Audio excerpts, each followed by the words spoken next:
dentro do neo-xamanismo, a verdade é que as pessoas elas conhecem muito pouco a respeito do que é o xamanismo em si. O próprio conceito de Sagradas Direções geralmente é desconhecido pela maior parte das pessoas. Quem aqui conhece alguma coisa sobre Sagradas Direções? Né? Então, e é um conhecimento fundamental, assim, do que é o xamanismo, certo? E aí, antes da gente falar sobre as Sagradas Direções, eu queria falar sobre o xamanismo em si, o que é o xamanismo, certo? O xamanismo, quando a gente fala xamanismo, a gente está falando das religiões, práticas espirituais, crenças dos povos originários, de qualquer povo originário. Então, a verdade é que quando a gente fala xamanismo, só o xamanismo, a gente está falando do xamanismo das tradições espirituais de um povo, de uma etnia, de uma tribo específica, né? Então você tem o xamanismo Lakota, você tem o xamanismo Cherokee, o xamanismo Guarani, o xamanismo Pano, e assim vai. Cada povo originário tem o seu xamanismo.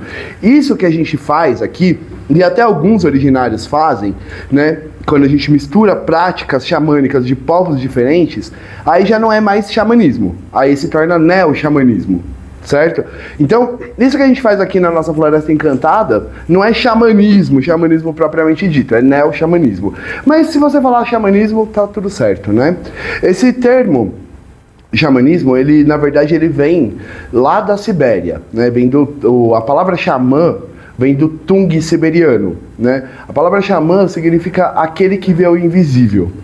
Por que a gente adotou esse termo como a palavra para se referir às tradições dos povos originários?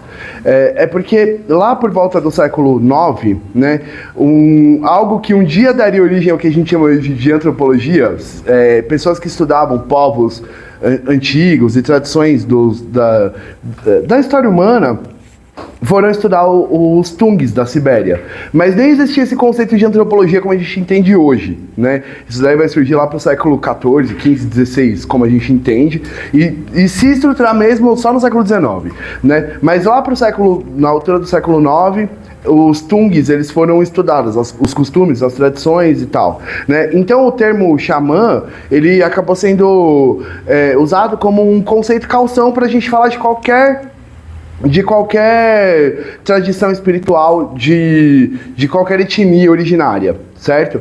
Né? E a gente usa hoje em dia, né? E é isso, né? Mas eu tenho para mim que o conceito, né, o significado dessa palavra cabe muito bem para o que a gente faz, certo? Porque a palavra xamã significa aquele que vê o invisível, certo? Eu estava conversando com a Marion ali fora, né? A gente estava falando sobre o tabaco, sobre o cachimbo, sobre o rapé, né? E a gente conhece as medicinas aqui, né? Todo mundo aqui já consagrou a medicina, menos a Bia, né? Mas tudo bem, né? Mas é assim, mas a Bia conheceu o espírito do tambor, certo? Tá? Então, o que eu tô querendo trazer aqui é assim, o termo xamã, ele é muito apropriado porque quando você consagra uma medicina, você encontra o espírito da medicina, certo? Beleza?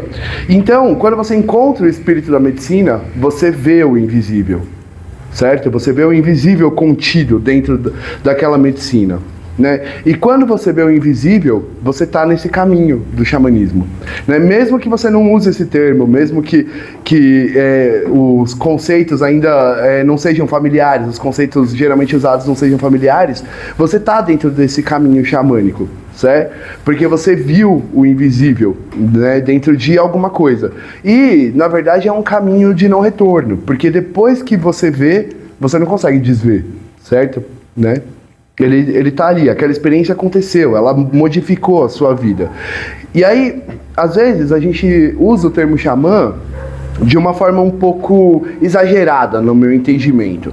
Porque, às vezes, a gente fala xamã, a gente parece estar falando de uma pessoa que é tão próxima de Deus, assim, que é praticamente sobre-humana. E na verdade, não, sabe? Né? Um xamã é aquele que vê o invisível, aquele que busca a experiência mística, o transe xamânico, de alguma forma. Entendeu? Então, pode ser que você tenha começado ontem, sabe? Né? Mas você já está nesse caminho. É claro, né? Existem níveis de gradação, né? Existem pessoas com mais experiência, com mais familiaridade, com tudo, né? Mas, mesmo a Bia, que nunca consagrou as medicinas, ela já teve um processo xamânico com o tambor, né? Foi isso, Bia? Isso mesmo. Certo? Então é isso, né?